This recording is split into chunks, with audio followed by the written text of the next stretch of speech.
Well, good evening. Welcome to Grover Hill Zion United Methodist Church Thursday evening devotions from the kitchen table.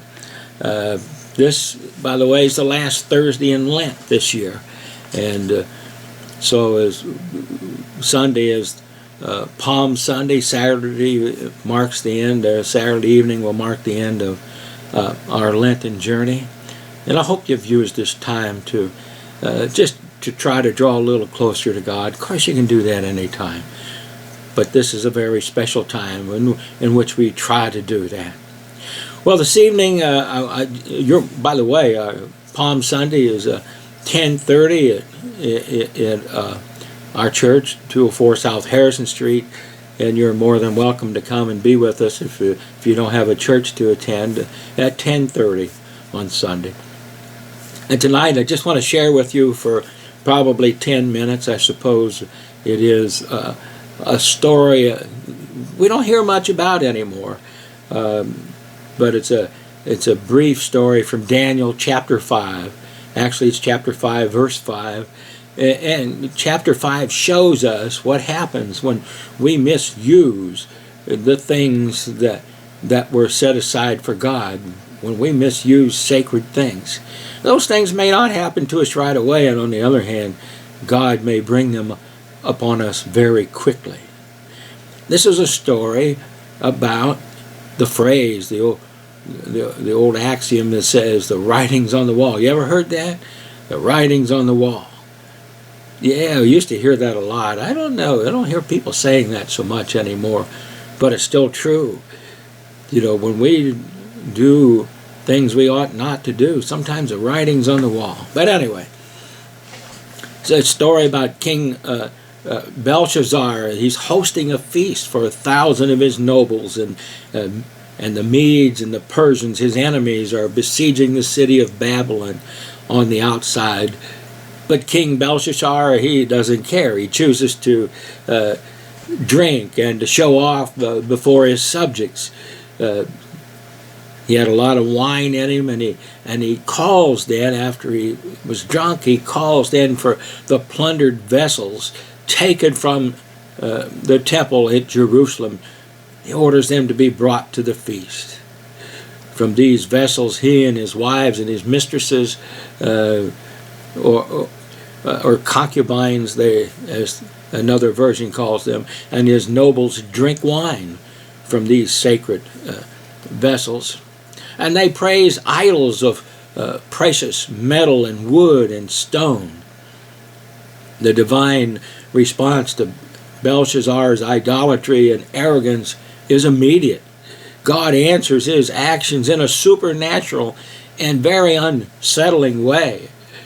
Suddenly, the fingers of a man's hand emerge in front of everyone at the feast and began writing on the plaster of the wall. In the midst of feasting and drinking and laughter, a hand without a body begins to write, begins to etch words on the wall. This immediately grabs Belshazzar's attention. He's beginning to get unnerved as he sees the back of the hand that did the writing on the wall. Even a sober person would probably react the way the king does. His face grew pale, and he was alarmed by his thoughts. His hip joints went slack, his knees began knocking together. And what he is witnessing is so bizarre and frightening that the blood has left his face, and his body then begins shaking uncontrollably. His own thoughts are disturbing to him as his human brain tries to process this supernatural sight, trying to make sense out of all of it. Apparently the hand disappears then, leaving only the words it wrote on the wall. And Belshazzar then takes action to unravel this mystery.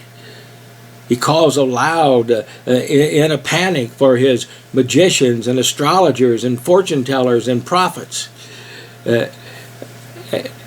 God has communicated to Belshazzar a message, and So he even summons the court spiritualists to translate the message. And once they all gathered, these wise men of Babylon are offered a magnificent reward from the king if they can determine what the writing on the wall means.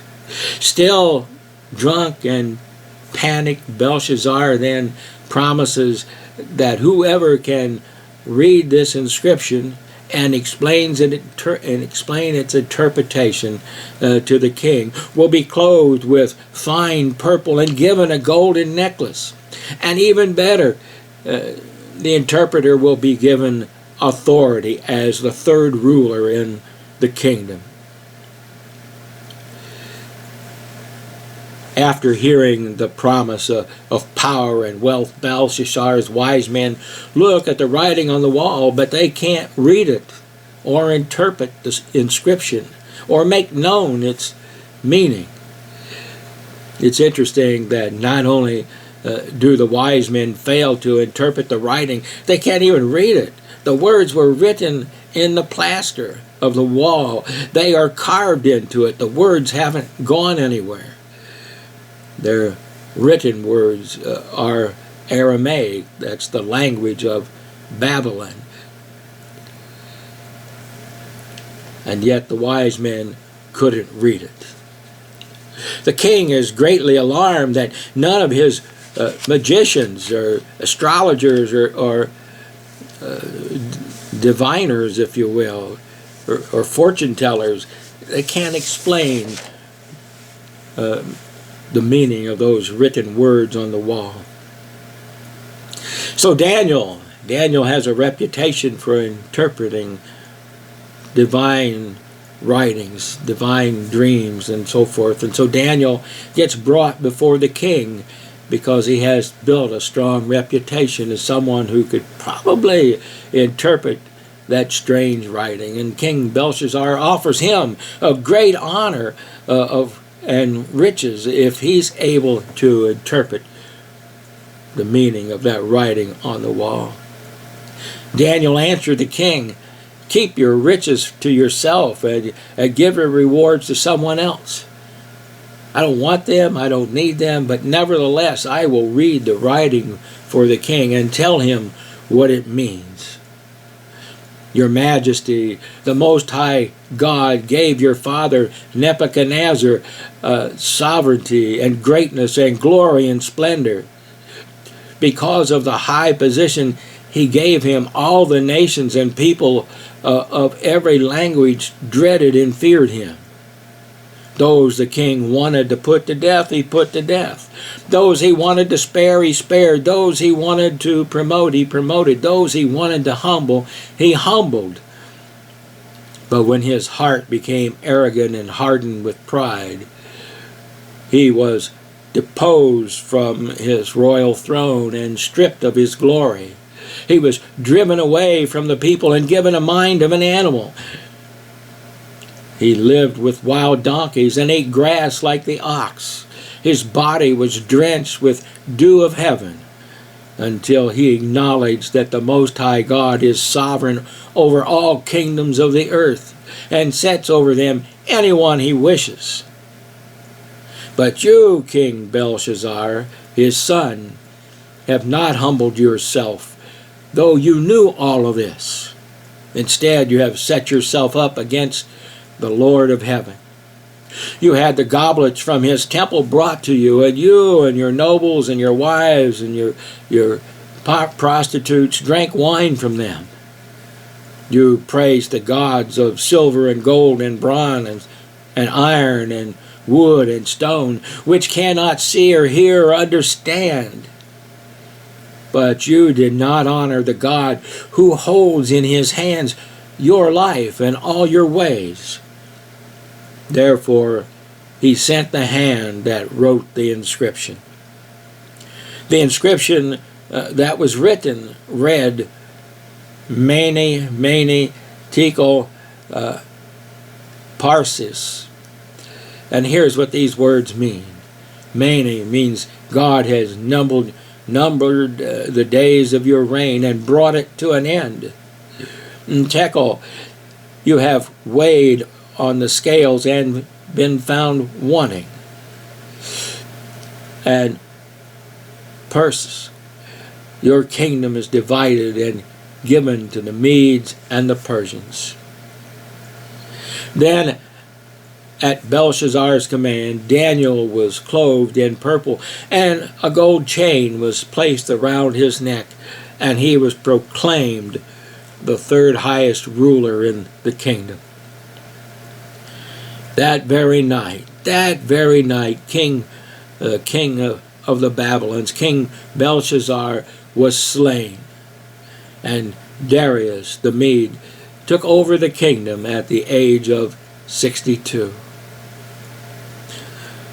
Well, it's important for us to know that when we abuse the sacred, when we misuse those things which belong to God, when we misuse the temple and everything that is used to bring glory and honor to God's name, there's a price to pay for that. It may not be as immediate as what Belshazzar's price to pay for it was, but sooner or later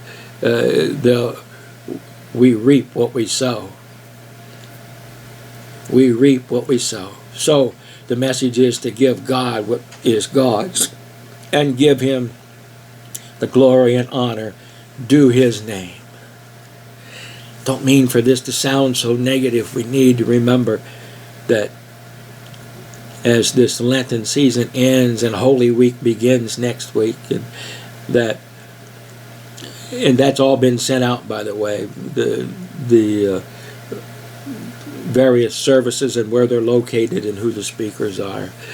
But we need to look at Jesus, the reason Jesus came and did what he did, and the reason he sacrificed himself was to, 1, give us hope, and 2, to give us life, a life worth living, a life with meaning, life forever.